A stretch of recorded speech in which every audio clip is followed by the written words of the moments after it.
హల్లెలూయా. ప్రభునందు ప్రియమైన దేవుని బిడ్డలారా, మరి ఇప్పుడు వచ్చిన మీ అందరికీ ప్రభువుట మరి నా హృదయపూర్వకమైన వందనాలు మరి తెలియజేస్తున్నా.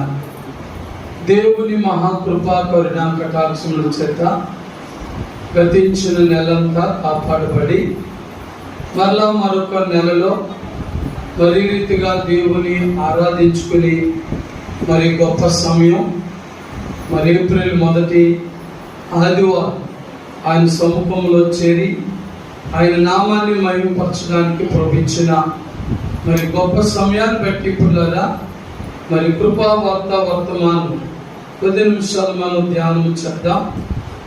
మరి నేటి మన ధ్యాన అంశం ఏంటంటే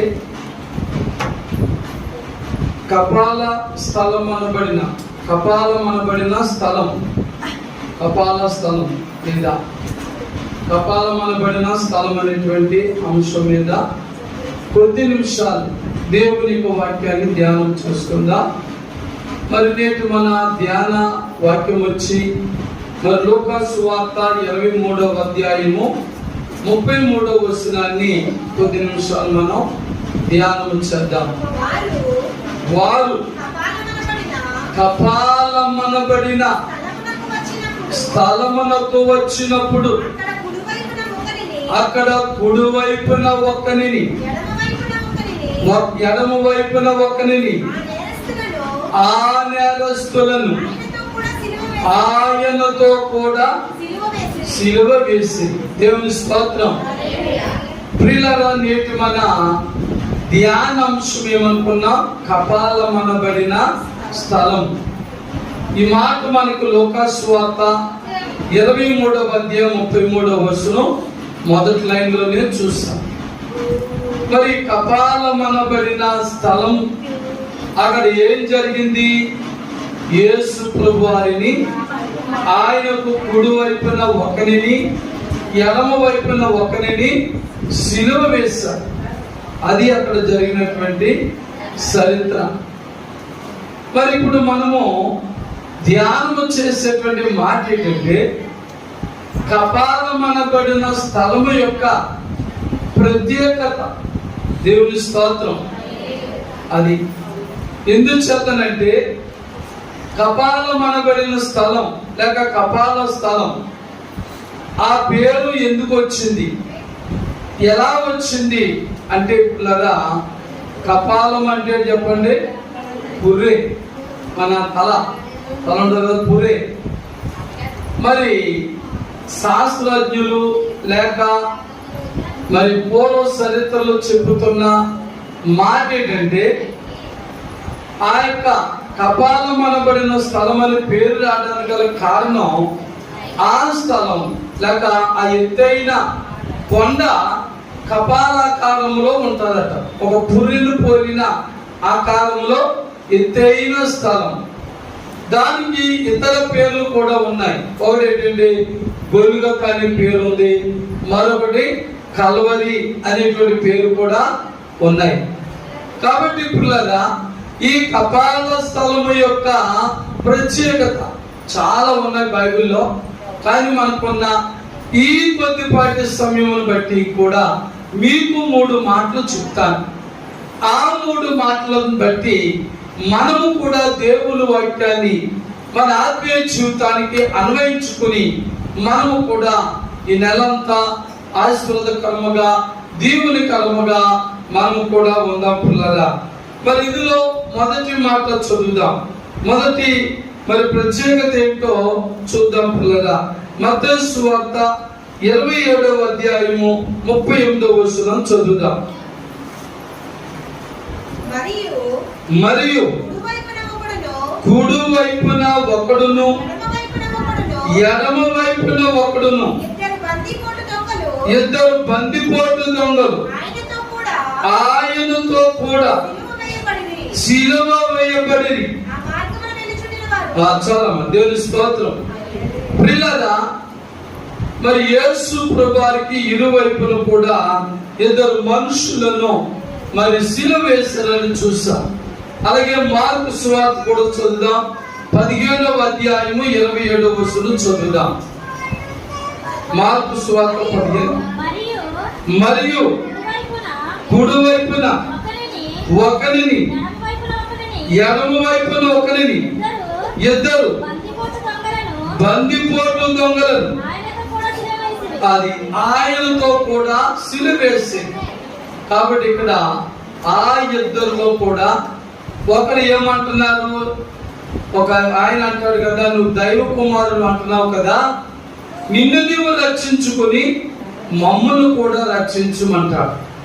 కానీ మరొక దొంగ ఏమంటాడు, బుద్ధి లేని వాడా అలా అనుకో, ఎందుకంటే మనము దొంగలము దోచుకునే వారం కాబట్టి ఈ శిక్ష మనకు తగినదే, కానీ ఆయనకు తగినది కాదు అని చెబుతూ యేసు ప్రభుతో మారు మనసు పొందిన మాటలు మాట్లాడతాడు.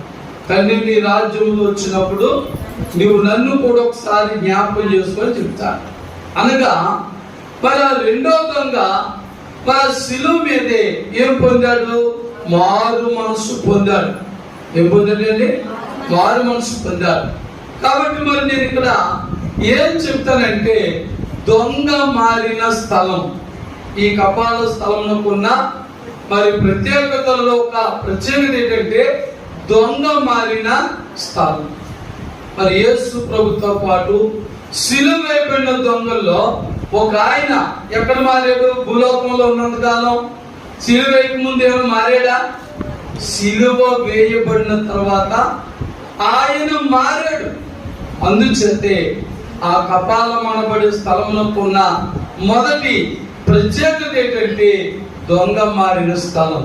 ఎందుకంటే యేసు ప్రభువారి కంటే ముందుగా ఎంతో మంది దొంగలను, బందిపోటు దొంగలను, భయంకరమైన దోషములు పాపములు చేసిన వారిని ఆ కపాలం అనబడే స్థలంలో శిలువ వేశారు. కానీ ఎవరిలో ఎప్పుడు మార్పు అనేది కనబడలేదు. కనబడిందా? లేదు. కానీ ఇప్పుడు యేసు ప్రభుని ఆ స్థలములో శిలువ వేసినప్పుడు మరి యేసుతో పాటు శిలువ వేయబడిన దొంగలో ఒక దొంగ మార్పు చెందాడు. దేవుని స్తోత్రం, హల్లెలూయా. మరి ఆ శిలువ వేయబడిన దొంగ మారడానికి గల కారణం ఏంటంటే యేసుతో పాటు ఉన్నాడు. అక్కడ ఎక్కడ ఉన్నాడండి? యేసుతో పాటు ఉన్నాడు. ఎంతకాలం భూలోకంలో తాను ఏ ఇంటికి అన్నం వేయాలి, ఎవరిని హత్య చేయాలి, ఎవరి దగ్గర దొంగతనం చేయాలి, ఎవరు సామాగ్రిని ఎత్తుకుపోవాలని ఇళ్ల వైపు మనుషుల వైపే చూశారు. కానీ ఇప్పుడు శిలువ వేయబడిన సందర్భంలో మరి నీతిమంతుడైన యేసు వైపు చూస్తున్నాడు. హల్లెలూయా. మరి అతను పాపియే, తోటి శిలువ వేయబడిన వాడే అయినప్పుడు కూడా ఆయన యేసు వైపు చూచడం ద్వారా అతనికి ఏం కలిగిందంటే రక్షణ కలిగింది. దేవుని స్తోత్రం, హల్లెలూయా. ఆత్మీయంగా ఆలోచిస్తున్నాడు, ఆత్మీయంగా తలస్తున్నాడు. మరి మరొక దొంగ మారలేకపోవడానికి కారణం ఏంటంటే అతడు యేసుతో పాటు శిలువ వేయబడినప్పుడు కూడా అతను ఇంకా లోకం వైపు చూస్తున్నాడు, లోక పద్ధతులు చూస్తున్నాడు. నువ్వు దైవ కుమారుడు అంటున్నావు కదా, నిన్ను నువ్వు రక్షించుకుని మమ్మల్ని కూడా రక్షించంటున్నాడు. పిల్లగా తన కోసం ఇంకా రక్షణ కోసం కనిపెడుతున్నాడు. భూలోక కాపుదల, భూలోక రీతిగా మరి శారీరక రక్షణ కోసం చూస్తున్నాడు. కానీ మరి రెండో దొంగ అయితే ఆత్మీయమైన రక్షణ కొరకు ఎదురు చూస్తున్నాడు మరి యేసులోంచి. ఎందుకంటే నన్ను రక్షించడం లేదు, నీ రాజ్యంలో వచ్చినప్పుడు నన్ను జ్ఞాపకం చేసుకో. దేవుని స్తోత్రం. ఈ ఆలోచన ఆత్మీయమైన ఆలోచనగా మనకు కనబడుతుంది. మరొక దొంగ మరి అతని ఆలోచన శారీరకంగా కనబడుతుంది. శారీరకంగా కాబడితే మళ్ళా వెళ్ళిపోయి మళ్ళా లోకంలో కలిసిపోయేది పరిస్థితులు కనపడుతున్నాయి. రెండో దొంగలది కాదు, అతనిలో మార్పు కలిగింది. మార్పు కలిగింది. యేసును చూసినప్పుడు, యేసు వైపు చూసినప్పుడు అతనిలో గొప్ప మార్పు కలిగింది కాబట్టి ఆయన మార్పు చెందాడు. అందుకే మరి దొంగ మారిన స్థలం అని మాటకు పేరు పెట్టారు. దేవుని స్తోత్రం. మొదటి మాటగా ఆ కపాల స్థలమునకున్న ఒక ప్రత్యేకత ఏంటంటే దొంగ సైతం కూడా మారిపోయాడు. ఎవరి వైపు చూడడం వల్ల? యేసు వైపు చూడడం. అందుకే మరి హెబ్రీ పత్రిక 1వ అధ్యాయం నేను చెప్తా ఉంటాను. మరి 12వ అధ్యాయంలో మరి 1వ వచనం చెప్తా ఉంటాను. విశ్వాసమున కర్తయు దాన్ని కొనసాగించి యేసు వైపే చూడాలి. మరి నీలో కూడా మార్పు కలగాలంటే నీవు లోకం వైపు చూస్తే కలగదు, మనుషుల వైపు చూస్తే కలగదు. ఈ లోకంలో ఎవరి వైపు చూసినా నీకు రక్షణ కలగదు, శాంతి సమాధానం కలగదు, నెమ్మది కలగదు. కానీ యేసు వైపు చూడాలి. ఒక దొంగ లోకం వైపు చూస్తున్నాడు, మరొక దొంగ యేసు వైపు చూస్తున్నాడు. మరి యేసు వైపు చూస్తున్న దొంగ ఏమైపోయాడు? మారిపోయాడు. దేవుని స్తోత్రం. కాబట్టి ఏమైపోయాడు? మారిపోయాడు.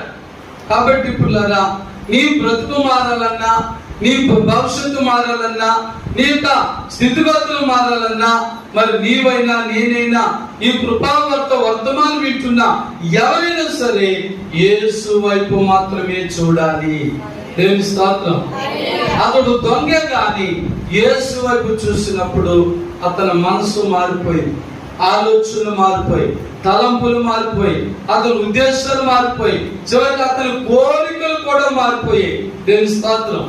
దేన్ని అడిగాడు? నీ రాజ్యంలో వచ్చిన నన్ను జ్ఞాపకం చేసుకో. పరలోక రాజ్యాన్ని అడిగాడు కానీ భూలోక సంబంధించినవి ఏవి అడగలేదు. కారణం ఏంటంటే అతనిలో నిజమైన మార్పు కలిగింది. దేవుని బిడ్డలారా, నీవు నేను కూడా క్రైస్తవ బిడ్డలుగా, దేవుని సాక్షులుగా మనం జీవించాలంటే ఇలాంటి మార్పు కావాలి. నేటి క్రైస్తవులు, నేటి మానవులు కూడా ప్రభు దగ్గరకు వచ్చి కోరుకునేది ఏంటంటే ఆత్మరక్షణ కోరుకోవడం లేదు. భూలోకంలో కావలసిన వాటిని, భూలోక సంబంధించిన వాటిని ఇంకా కావాలని వాటినే కోరుకుంటున్నారు. అందుకే మనం ఇంకా రక్షించబడలేకపోతున్నాం, మార్పు చెందలేకపోతున్నాం, మనలో మార్పు కలగలేకపోతుంది. కనుక మరి ఏప్రిల్ నెల మొదటి ఆదివారంలో అడుగు పెట్టిన మరి నీవు నేను కూడా ఆ దొంగ వలె మనము యేసు వైపు చూసినప్పుడు మనము మార్పు చెందుతాం. దేవుని స్తోత్రం. మనము కూడా మార్పు చెందుతాం. కాబట్టి మరి దొంగ మారిన స్థలం అది కపాల స్థలం. దేవుని స్తోత్రం. హల్లెలూయా. అలాగే మరి ఆయన మారడానికి మరొక మాట ఏం చెప్పారు? యేసుతో ఉన్నాడు కాబట్టి, లోకంతో ఉన్నంత కాలం ఆయన మారలేకపోయాడు. మరి ఎప్పుడైతే యేసు దగ్గరగా ఉన్నాడో, యేసును చూస్తూ ఉన్నాడో మార్పు వచ్చింది. మరి నీవు నేను కూడా మరి ప్రతి ఆదివారం, శుక్రవారం దేవుని మందిరానికి వచ్చి క్రమంగా వచ్చినప్పుడే మనం మారగలం. ప్రతిరోజు కూడా దేవుని వాక్యం క్రమం తప్పకుండా మనం చదివినప్పుడే మారగలం. దేవుని స్తోత్రం. కనుక మరి మొదటి మాట మరి గుర్తు పెట్టుకోండి, మరి ఆయన మార్పు చెందిన దొంగ. మరి రెండవ మాట లూకా సువార్త 23వ అధ్యాయము 34వ వచనాన్ని చదువుదాం. యేసు తండ్రి వీరేమి చేయుచున్నారు వీరెరుగురు కనుక వీరిని క్షమించమని చెప్పాను. మరి రెండవ మాట కల్వరి లేక కపాలం అనబడిన స్థలమునకు ఉన్న రెండవ ప్రత్యేకత ఏంటంటే యేసు తన గొప్ప ప్రేమను చూపిన స్థలము. చూడండి, యేసు తన గొప్ప ప్రేమను చూపిన స్థలం.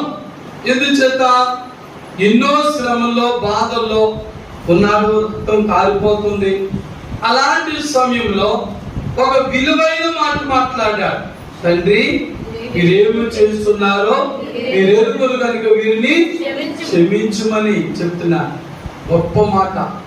శిలువ మీద యేసు పరికినట్లుగా మునిపెన్నడు తర్వాత ఎన్నడు ఎవరు కూడా తాకలేదు. దేవుని స్తోత్రం. మరి యేసు ప్రభువారు మరి ఆ శిలువలో అమూల్యమైన గొప్ప మాటలు, ప్రేమతో కూడిన మాటలు అంటే తన శత్రువులు కూడా ప్రేమించగలిగే మాటలు మాట్లాడుతూ ఉన్నాడు. దేవుని స్తోత్రం, హల్లెలూయా. ఏమన్నా, తండ్రి మీరేమి చేస్తున్నారో మీరేరుగురు కనుక వీరిని క్షమించే మనసు. యేసులో ఏముందంటే క్షమించే మనసు ఉంది. ఆ గొల్గొతా లేదా కపాలమనబడిన ఆ కల్వరి కొండకు ఉన్న రెండవ ప్రత్యేకత ఏంటంటే క్షమించబడిన ప్రేమ వెల్లడపరచబడిన స్థలం అది. యేసు ప్రభు యొక్క ప్రేమ ఎంత గొప్పదో ఆ స్థలములో వెల్లడపరచబడ్డారు. మరి ఎలాగా, ఏ రీతిలో అంటే ఆయన ఎవరైతే శ్రమలు పెడుతున్నారో, ఆయన ఎవరైతే బాధలు పడుతున్నారో, ఆయన ఎవరైతే హింసలు పెడుతున్నారో ఆ వారిని క్షమించమని వేడుకుంటున్నాడు. హల్లెలూయా. క్రైస్తవ బిడ్డలుగా రెండోది మనం ఈ మాట ద్వారా నేర్చుకోవాల్సింది ఏంటంటే మనము కూడా మన శత్రువులను క్షమించాలి. దేవుని స్తోత్రం, హల్లెలూయా. మన శత్రువులను క్షమించాలి. మరి మనం ఏమనుకుంటాం, మానవాతులుగా మన శత్రువులు పాడిపోవాలని కోరుకుంటాం, వారు భూమి మీద ఉండకూడదని కోరుకుంటాం. ఎందుకంటే వారు మళ్ళా బ్రతుకుంటే మనకి ఇంకా నష్టాలు కలిగిస్తారు, ఇంకా కష్టాలు కలిగజేస్తారని మనం అనుకుంటాం. కానీ తండ్రి ప్రేమ ఆ కపాల స్థలమునకు ఉన్న రెండవ ఆశ్చర్యకరమైన మరి ప్రత్యేకత ఏంటంటే ఆ కల్వరి కొండ మీద నుంచి, ఆ కపాల స్థలం అనబడిన స్థలం నుంచి యేసయ్య తన శత్రులందరినీ కూడా క్షమించమని ప్రార్థించారు. హల్లెలూయా. అలాగే క్రీస్తుతో ఉన్న నీవు నేను కూడా దేవుని సన్నిధిలో ఉంటున్నా, దేవుని మందిరంలో ఉంటున్నా, మరి నీవు నేను కూడా ఇలాంటి మనసు మనము కలిగి ఉండాలి. బైబిల్ చెప్తుంది, క్రీస్తు యేసు కలిగిన మనసు మీరును కలిగి ఉండుడి. హల్లెలూయా. మరి క్రీస్తు యేసు కలిగిన ఆ మంచి మనసు, విలువైన మనసు, అమూల్యమైన మనసు ఏంటంటే శత్రువులను సైతం కూడా క్షమించే మనసు ఉంది. ఎవరినండి? శత్రువుని. బైబిల్ చెప్తుంది, నిన్ను ప్రేమించు వారిని నువ్వు ప్రేమిస్తే ఏంటి ఉపయోగం? మనం ప్రేమించిన వారిని మనం ప్రేమించాలి, మనం ద్వేషించే వారిని మనం ప్రేమించాలి. అంతే కదా. యేసు ప్రభువు వారు ఎవరిని ప్రేమించారు? ఇక్కడ ఆయన శిరస్సు మీద ముండ్ల కిరీటం పెట్టిన వారిని, ఆయన వీపు మీద పిడిగుద్దులు గుద్దిన వారిని, ఆయన ముఖం మీద ఉమ్ము వేసిన వారిని, ఆయన కాళ్ళలో చేతుల్లో బ్రేకులు వేసిన వారిని, ఆయన ప్రక్కలో వెన్నుపోటు పొడిచిన వారిని ఆయన క్షమించమని ప్రేమతో చెప్తా ఉన్నారు. హల్లెలూయా. ఇది మనకు సాధ్యం అంటే మానవ మాతృలుగా మనకు సాధ్యం కాదు. మానవ మాతృలుగా మనం ఇలాగే ఎవరిని ప్రేమించలేం, ఎవరిని కూడా క్షమించలేం. కానీ క్రీస్తులో ఉన్న నీవు నేను కూడా ప్రభువైన యేసు క్రీస్తు వారిని కలిగిన మనం ఇలాగే మనము కూడా ఇతరులను క్షమించాలి. దేవుని స్తోత్రం. ఇతరుల క్షమాపణ కోరుకునే వారిగా, ఇతరులను క్షమించే మనసు గలవారిగా మనం ఉండడానికి మనము నేర్చుకోవాలి పిల్లగా. రెండవ ప్రత్యేకత కల్వరి ఆ కపాలమనబడిన స్థలానికి ఏంటంటే మరి క్రీస్తు యేసు తన గొప్ప ప్రేమను చూపిన స్థలముగా మనకు కనబడుతుంది. ఆ గొప్ప ప్రేమ మరి నీ వరకు నా వరకు కూడా వచ్చింది. ఎందుచేత యోహాను 3:16 ఏమంటాడు? దేవుడు లోకమును ఎంతో ప్రేమించెను. హల్లెలూయా. ఆ ప్రేమ నిన్ను నన్ను కూడా ప్రేమించిన గొప్ప ప్రేమ. మరి యేసుతో ప్రేమించబడుతున్నా మరి నీవు నేను కూడా ఇతరులను ప్రేమించొద్దా? ఇతరులు మనం ప్రేమించొద్దా? ప్రేమించాలి. ఇతరులు మన ఎడల అపరాధములు చేసినప్పుడు వారిని మనం క్షమించాలి. వారి ఎడల కూడా మనం క్షమా బుద్ధి గలవారిగా, ప్రేమ గల మనసు గలవారిగా మనము కూడా ఉండాలి. దేవుని స్తోత్రం. రెండవ ప్రత్యేకత కపాల స్థలానికి ఏంటంటే మరి యేసు క్రీస్తు వారికి గొప్ప ప్రేమ మరి రుజువైనటువంటి స్థలం అది. దేవుని స్తోత్రం. హల్లెలూయా, హల్లెలూయా. మరి నా మూడో మాట కూడా మనం చదువుదాం. యోహాను సువార్త 19వ అధ్యాయము 25-26 వచనాలు చదువుదాం. ఆయన తల్లియు ఆయన తల్లి సహోదరియు కోప్లా మరియైన మరియయు మగ్దలేని మరియయు యేసు శిలువ యొద్ద నిలుచుండెని. యేసు తాను ప్రేమించిన శిష్యులను దగ్గర నిలుచుండుట చూచి అమ్మా ఇదిగో నీ కుమారుడు అని తన తల్లితో చెప్పెను. చాలు దేవుని స్తోత్రం. మూడవ ప్రత్యేకత ఏంటంటే తనకు దగ్గరగా ఎవరున్నారని ప్రభు చూసిన స్థలం. ఎక్కడండి? తనకు దగ్గరగా ఎవరున్నారు అని చూసిన స్థలం అది. శిలువ నుండి కూడా ఆయన తనకు దగ్గరగా ఎవరున్నారని చూసినప్పుడు ఆయన తల్లి ఉంది, ఆయన ప్రియమైన స్నేహితులు కూడా ఉన్నారు. అనగా మన కష్టాలలో, మన బాధల్లో, మన శోధన వేదనలో కూడా మనం ఎల్లప్పుడూ కూడా క్రీస్తుకు దగ్గరగా ఉండాలి. మా మూడో మాట ఏంటంటే ఎవరి దగ్గర ఉండాలి? మనం క్రీస్తు. శ్రమలు వస్తాయి, బాధలు వస్తాయి, వ్యాధులు వస్తాయి, కష్టాలు వస్తాయి, నష్టాలు వస్తాయి, నిందలు వస్తాయి, అవమానాలు వస్తాయి. ఏవి వచ్చినా కూడా మనం ఎప్పటికీ కూడా యేసుకు దగ్గరగా ఉండాలి. చూడండి, మరి యేసు ప్రభుని సిలువ వేసినప్పుడు ఆ సిలువకు దగ్గరలో యేసుకు ప్రియమైనటువంటి స్నేహితులు ఉన్నారు. ఆయన తల్లి అయిన మరియా కూడా అక్కడే ఉంది. దేవుని స్తోత్రం.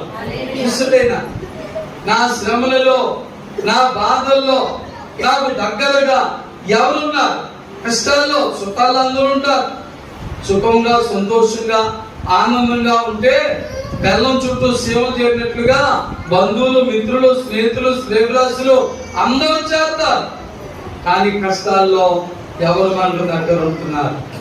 ఎవరు మనకు తోడుగా ఉంటున్నారంటే లోకరీతిగా చూస్తే ఎవరు మనకు తోడుగా ఉండటలేదు. కానీ ఎన్ని కష్టాలు వచ్చినా, ఎన్ని బాధలు వచ్చినా, మరి ఎన్ని లోటులు వచ్చినా, ఎన్ని కొదువులు వచ్చినా, ఎన్ని శోధన సమస్యలు వచ్చినప్పుడు కూడా ప్రభు అయిన యేసు అక్కడే మనకు తోడుగా ఉంటున్నారు. హల్లెలూయా. కాబట్టి మూడవ మాట, కపాల స్థలం యొక్క మూడవ ప్రత్యేకత ఏంటంటే యేసుకు దగ్గరగా ఎవరు ఉంటున్నారని ఆయన కనిపెడుతున్నాడు. జాగ్రత్త. సుఖాలున్నని చెప్పు, ప్రభు దగ్గరగా ఉండి కష్టాలు రాగానే దూరం అయిపోతున్నారు చాలా మంది కష్టాలు ఉన్నంత కాలం ప్రభుకి దగ్గరలో ఉంటున్నారు. సుఖాలు రాగానే ప్రార్థనకు దూరం అయిపోతున్నారు, మందిరానికి దూరం అయిపోతున్నారు, ఆత్మీయ జీవితానికి దూరం అయిపోతున్నారు. జాగ్రత్త. మరి యేసు ప్రభువు తనకు దగ్గరగా ఎవరు ఉన్నారని చూసిన స్థలం అది కపాల స్థలం. దేవుని స్తోత్రం. కాబట్టి మరి మూడవ ప్రత్యేకత అదన్నమాట.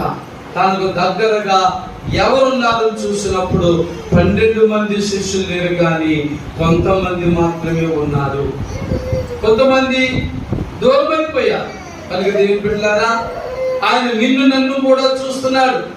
ఆయన యొక్క బిడ్డలుగా, ఆయన కుమారులుగా, ఆయన కుమార్తెలుగా మరి జీవిస్తున్నా మరి నీవు నేను కూడా కష్టాలైనా, బాధలైనా, వ్యాధులైనా, లోటులైనా, శోధన సమస్యలైనా మరి నిత్యము ఎల్లప్పుడూ కూడా మనము ప్రభుతోనే ఉండాలి. దేవుని స్తోత్రం. కష్టాలు రాగానే మానేస్తున్నాం, సత్యమానేస్తున్నాం, దేవుని విడిచిపెడుతున్నాం, సంఘాన్ని విడిచిపెడుతున్నాం, పాస్టర్లను విడిచిపెడుతున్నాం. వద్దు పిల్లరా, దేవుడు తప్ప నేను రక్షించేవారు ఎవరు లేరు. యేసు తప్ప ఎవరు కూడా నీకు విడుదల ఇచ్చేవారు లేరు. కాబట్టి మనము యేసుకు దగ్గరగా ఉండాలి. దేవుని స్తోత్రం. ఆయన చూస్తున్నాడు. నీ విశ్వాసం, నా విశ్వాసం, నీ భక్తి, నా భక్తి. మరి నీవు నేను కూడా మరి యేసుకి దగ్గరగా ఉంటున్నామా లేదా దూరముగా ఉంటున్నామా? మరి అంటని వారు ఉంటున్నామా? అప్పుడప్పుడు వచ్చేవారు ఉంటున్నామా? క్రమంగా మందిరానికి వచ్చేవారు ఉంటున్నామని ప్రభు కనిపెడుతున్నాడు. జాగ్రత్త సుమా. మూడవ ప్రత్యక్షత అది ఆయనకు దగ్గరగా ఎవరున్నారని కనిపెడుతున్నాడు. దేవుని స్తోత్రం. మరి దినం ఒకసారి ప్రశ్నిస్తావు, నువ్వు యేసుకు దగ్గరగా ఉన్నావా, దూరముగా ఉన్నావా? అలాగంటే ఇదే పాస్టర్ గారు మేమందరం మందిరంలోనే కదా ఉన్నాం, ఆయనకు దగ్గరగానే ఉన్నాం కదా అంటారు. అలాంటప్పుడు నాకు మంచి మాట గుర్తుకొస్తారు. అపోస్తలుల కార్యాల్లో మరి పౌలు గారు జ్ఞాపకం చేస్తున్న మాట ఏంటంటే, ఈ జనులు తమ పెదవులతో నన్ను గణపరుస్తుంది కానీ వారి హృదయం నాకు దూరముగా ఉన్నది. మనం శారీరకంగా దగ్గరగా ఉంటామంటే అది కాదు. ఆత్మీయంగా దగ్గరగా ఉండాలి. మీ ఆత్మ ఇక్కడే ఉండాలి. నువ్వు దేవుని ఆరాధిస్తున్నామంటే ఆత్మతో సత్యముతో ఆరాధించాలి. మనుషులు ఇక్కడుండి మనసు ఎక్కడికో పోతే కాదు, మన మనసు ఇక్కడే ఉండాలి. ప్రభుతో అంటగట్టబడాలి. ప్రభులో క్రీస్తులో అంటగట్టబడితేనే కానీ మనం ఫలించలేము.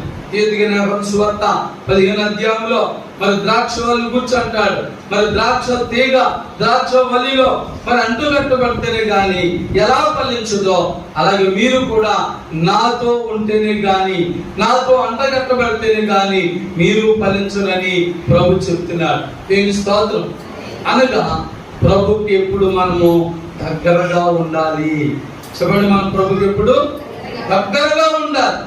కనుక మరి ఈ రీతిగా కపాలం అనబడిన స్థలములకు ఒక ప్రత్యేకత ఏర్పరచబడ్డది. కనుక ఈ 3 నీ జీవితంలో నా జీవితంలో కూడా మనకు కావలసినటువంటి మాటలు. మొదటి మాట ఏం చెప్పుకున్నాం? దొంగ మారిన స్థలం. దేవుని స్తోత్రం. దొంగ మారిన స్థలం.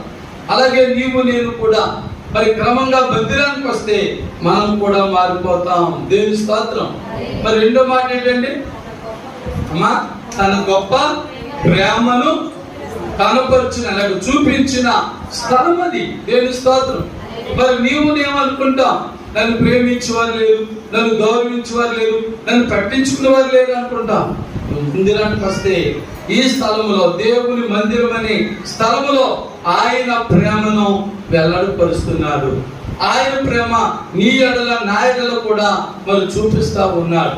మరి ఇక 3వ మాట చెప్పండి అమ్మా. తనను హత్తుకొని ఎంతమంది ఉన్నారని చూసే స్థలం. దేవుని స్తోత్రం. దేవుని మందిరములో వచ్చిన నీవు నేను కూడా ఎంతమంది ప్రభుని హత్తుకొని ఉన్నాం, ఎంతమంది ఆచార ప్రకారంగా అలవాటు ప్రకారంగా వచ్చి ఏదో వెళ్ళిపోతున్నాం అన్నట్టుగా ఉన్నారో ప్రభు చూస్తున్నాడు. హల్లెలూయా, హల్లెలూయా. కనుక మరి మనం దేవుని దగ్గరికి వచ్చేది ఆచార ప్రకారంగానో అలవాటు ప్రకారంగానో కాదు, కానీ దేవుడు మనం చూస్తున్నాడు. మర్చిపోకండి. ఏ కష్టంతో వచ్చో చూస్తున్నాడు, ఏ బాధ వచ్చో చూస్తున్నాడు, ఏ శోధంతో వచ్చో చూస్తున్నాడు. ఇదిగో మరి ఇక్కడ తల్లి ఆ శిలువ దగ్గర కుమిలిపోతుంది. నాయనా, నా కుమారుడా, మరి నువ్వు నాకు ఈ రోజు నుంచి నాకు దూరం అయిపోతున్నావు, నన్ను పట్టించుకునేవారు ఎవరు, నన్ను చూసేవారు ఎవరైనా కుమిలిపోతుంటే యోహాను పిలిచి అంటాడు, యోహాను ఈ రోజు నుంచి ఈమె నీ తల్లి అని చెప్తాడు. హల్లెలూయా. యోహాను ఈమె నీ తల్లి, ఈమె నీ కుమారుడు, అమ్మా ఈమె నీ కుమారుడు అని బాధ్యతలో చెప్పాడు. హల్లెలూయా. కాబట్టి నీవు నేను యేసులో ఉంటే ఒంటరి వారము కాదు, యేసుకు దగ్గరగా ఉంటే ఒంటరి వారము కాదు. మరి యేసు శిష్యులు, యేసు తల్లి మరియా ఆ శిలువ సమీపంలో దగ్గరగా ఉన్నారు కాబట్టి మరి ఒంటరి వారు కాకుండా ఒకరి ఎడల ఒకరికి బాధ్యతలు చెప్తాడు. హల్లెలూయా.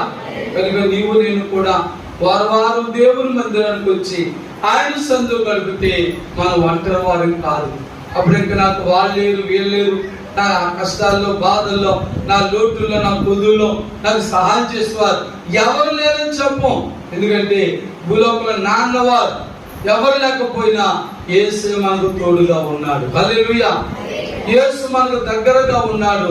గమనించి పిల్లగా మరి నెలంతా ప్రభులో బలమైన వారిగా, ప్రభులో స్థిరమైన వారిగా మనం ఉంటున్నట్లుగా ఒక్క నిమిషం మోకరించి ప్రభు సన్నిధిలో మనము ప్రార్థనలు చేసుకుందాం.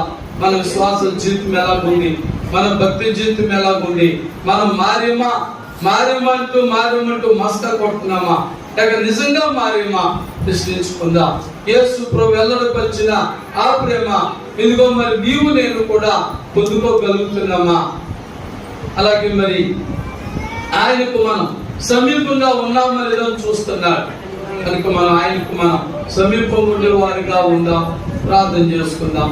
ప్రేమమయుడా యేసయ్యా, మీకే వందనాలు, స్తోత్రాలు. ఆశ్చర్య కార్యములు, అద్భుత కార్యములు, బలమైన కార్యములు, గొప్ప కార్యములు చేయబడని స్తోత్రాలు. నాయనా, మరి 3 మాటల మీద ధ్యానం చేసిన ప్రకారంగా నన్ను మమ్మల్ని బలపరిచి మరి కృపావర్త వర్తమానం వింటున్నా ప్రతివారిని ఆశ్రదించి బలపరిచి మహిమ ఘనత ప్రభావం పొందమని యేసుక్రీస్తు పరిశుద్ధ నామంలో ప్రార్థించి వేడుకొనుచున్నాము తండ్రి. ఆమేన్. హల్లెలూయా, హల్లెలూయా. ఇంతవరకు కృపావర్త వర్తమానంలో శ్రద్ధగా ఉంది మీ అందరికీ కృప వందనాలండి. God bless you, God bless you all. Amen.